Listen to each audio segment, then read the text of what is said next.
El fantasma de Canterville y otros cuentos, de Oscar Wilde. Capítulo 4. Al día siguiente, el fantasma estaba muy débil y cansado. La terrible emoción de las últimas 4 semanas comenzaban a afectarlo. Sus nervios estaban destrozados por completo y se sobresaltaba con el mínimo ruido. Durante 5 días se quedó en su habitación y, al fin, se decidió a renunciar a la mancha de sangre en el piso de la biblioteca. Si la familia Otis no la quería, estaba claro que no la merecía. Era evidente que a estas personas estaban a un nivel existencial bajo y material y no eran capaces de apreciar el valor simbólico de los fenómenos sensoriales. Por supuesto, era muy distinto el asunto de las apariciones de fantasmas y el descubrimiento de los cuerpos astrales, y en realidad estaba fuera de su control. Era su deber solemne aparecer en el corredor una vez a la semana y hablar atropelladamente desde la gran ventanal del mirador y del primer y tercer miércoles de cada mes. Pero no encontraba un modo honorable de evadir sus obligaciones.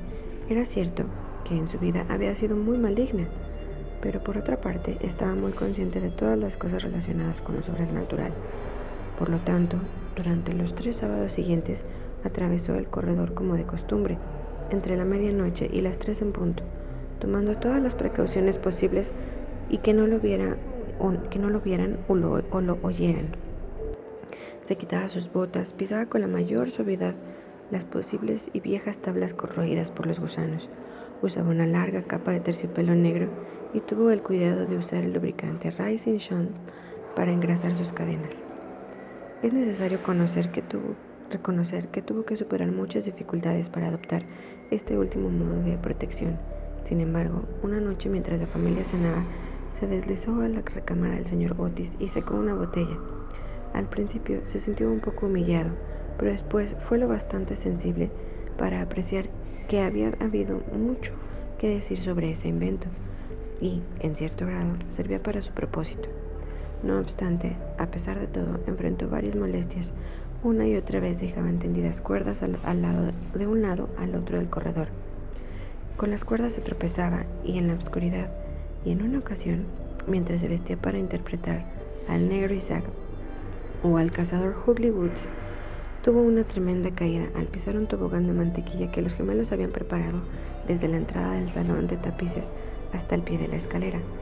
Este último insulto lo enfureció tanto que decidió hacer un esfuerzo final para afirmar su dignidad y su posición social, por lo que resolvió visitar a los jóvenes e insolentes estudiantes del Eton la noche siguiente, con su celebrada caracterización de Rupert el Temerario o de El Conde Decapitado. No había aparecido con ese disfraz durante más de 60 años. De hecho, no lo usaba desde que sirvió para atemorizar tanto a la hermosa Lady Barbara Modish que ella rompió su compromiso con el abuelo de Lord Canterville actual y escapó con Gretna Green, con el atractivo Jack Castleton, después de declarar que nada en el mundo la induciría a casarse con alguien cuya familia permitía que tan horrible espectro deambulara por la terraza en el crepúsculo. Poco después, el pobre Jack fue batido en un duelo por Lord Canterville, y Lady Barbara murió con el corazón destrozado en Tunbridge Wells antes de que pasara un año, así que en todas partes había conseguido lo que se proponía. Sin embargo, era un maquillaje muy complicado, si se usa esa expresión teatral en relación con uno de los más grandes misterios de lo sobrenatural, o, para emplear el término más científico, el mundo supernatural, por lo que necesitó 3 horas completas para prepararse. Al fin todo estuvo preparado y quedó complacido por su apariencia. Las enormes botas de montar de piel que hacían juego con su atuendo le quedaban un poco grandes y solo encontró una de las 2 pistolas, pero, en total, quedó muy satisfecho. A la 1:15 surgió de los paneles de madera y avanzó sigilosamente por el corredor. Al llegar a la habitación ocupada por los gemelos, conocida como la recámara de la cama azul, debido al color de sus colgaduras, encontró la puerta entreabierta por su intención a hacer una entrada impresionante. La abrió por completo y entonces una pesada jarra de agua le cayó encima. Lo empapó hasta los huesos y estuvo a punto de golpear su hombro izquierdo. En ese momento, escuchó carcajadas reprimidas procedentes de la cama. La impresión para su sistema nervioso fue tan inmensa que regresó a su habitación lo más rápido que pudo, y al día siguiente se quedó postrado con un severo resfriado. El único consuelo en todo el asunto era que no había llevado su cabeza consigo, porque de haberlo hecho, las consecuencias podrían haber sido muy serias. En ese momento renunció a toda esperanza de atemorizar alguna vez a esa maleducada familia norteamericana y decidió limitarse a rondar por los pasillos, con zapatillas de tela, una bufanda roja y gruesa en el cuello por temor a las corrientes de aire. Y por si lo atacaban los gemelos, recibió el golpe final el día 19 de septiembre. Había bajado las escaleras que conducían al enorme vestíbulo de la entrada, con la seguridad de que ahí, por lo menos, no lo molestarían. Se divertía al hacer comentarios satíricos acerca de las enormes fotografías del ministro de Estados Unidos y su esposa, que ahora ocupaba el lugar de los retratos de la familia de Canterville. Está vestida de manera sencilla pero pulcra, con un largo sudario decorado con moho de panteón. Había sujetado su mandíbula con un listón de lino amarillo que llevaba una pequeña linterna y una espada de sacristán. De hecho, estaba vestido para el personaje de Jonás el Insepulto o el ladrón de cadáveres de Chester Barn, una de sus personificaciones más notables, la cual los Canterville tenían muchas razones para recordar, porque el verdadero origen de la disputa con su vecino, Lord Rufford, eran alrededor de las 2:15 de la mañana, y hasta donde sabía nadie estaba despierto. Sin embargo, mientras caminaba hacia la biblioteca para ver si quedaba alguna huella de la mancha de sangre, de repente 2 figuras saltaron atrás de él, frente a él, desde un oscuro rincón. Agitaban desenfrenadamente sus brazos sobre sus cabezas y soltaron un estruendoso "buh" en sus oídos. El pánico se apoderó de él, lo cual, bajo las circunstancias, era natural, y corrió hacia la escalera, pero encontró a Washington Otis, que lo esperaba con una manguera para regar el jardín. Al estar rodeado por sus enemigos y a punto de gritar, desapareció dentro de la enorme estufa de hierro, la cual, para su fortuna, no estaba encendida, y tuvo que abrirse camino por los conductores de aire y los respiraderos, hasta llegar a su habitación en un terrible estado de suciedad, desorden y desesperación. Después de esto, no lo volvieron a ver en ninguna expedición nocturna. Los gemelos lo esperaron en varias ocasiones y aparecían cáscaras de nuez en los pasillos de todas las noches, lo cual molestaba mucho a sus padres y a las criadas, pero fue todo en vano. Era evidente que en sus sentimientos estaban tan lastimados que no apareció.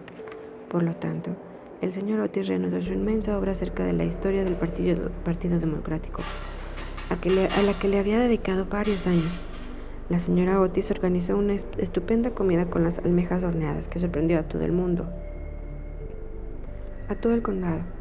Los muchachos recurrieron a las raquetas, a los naipes y a otros juegos tan conocidos en Estados Unidos, y Virginia paseó por los caminos en su potrillo, acompañada por el joven duque de Cheshire, quien vino a pasar la última semana de vacaciones en Canterville Chase.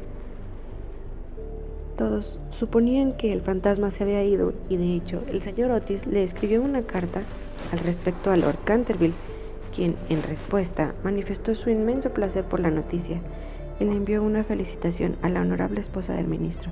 Sin embargo, los Otis se engañaban, porque el fantasma estaba en la casa, y aunque ahora era casi un inválido, de ningún modo estaba dispuesto a dejar las cosas en paz, sobre todo porque escuchó que entre los invitados del joven duque de Cheshire, cuyo tío abuelo, Lord Francis Stilton,